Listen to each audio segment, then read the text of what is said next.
योपां पुष्पं वेद पुष्पवान् प्रजावान् पशुमान् भवते चन्द्रमावापां पुष्पं पुष्पवान् प्रजावान् पशुमान् भवते य एवं वेद योपामायतनं वेद आयतनवान् भवते अग्निर्वा अपामायतनम्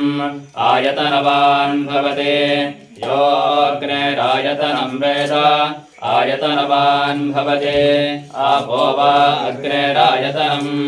आयतनवान् भवते य एवं वेद योपामायतनं वेद आयतनवान् भवते आयुर्वा अपामायतनम् आयतनवान् भवते यो वायोरायतनं वेद आयतनवान् भवते आपो वै वायोरायतनम् आयतनवान् भवते य एवं वेद योपामायतनं वेद आयतनवान् भवते असो वै तपन्नपामायतनम् आयतनवान् भवते यो वश्यतपत आयतनं वेद आयतनवान् भवते आपो वै अमुष्यतपत आयतनम् आयतनवान् भवते य एवं वेद योपामायतनं वेद आयतनवान् भवते चन्द्रमा वा अपामायतनम् आयतनवान् भवते यश्चन्द्रमस आयतनं वेद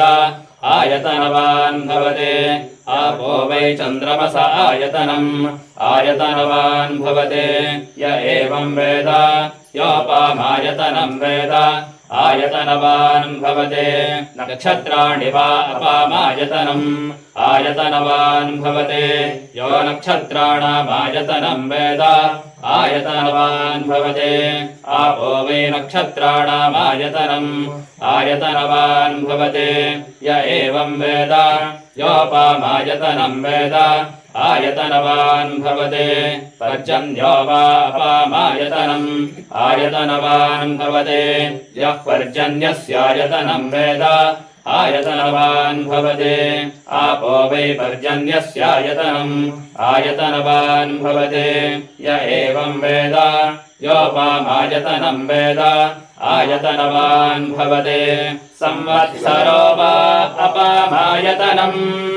आयतनवान् भवते यः संवत्सरस्यायतनं वेद आयतनवान् भवते आपो वै संवत्सरस्यायतनम् आयतनवान् भवते य एवं वेद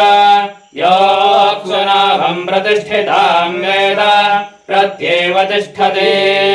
राजाधिराजाय प्रसह्य साहिने नमो वयं वै श्रवणाय कुर्महे समे कामान् कामकामाय मह्यम् कामेश्वरो वै श्रवणो ददातु कुबेराय वै श्रवणाय महाराजाय नमः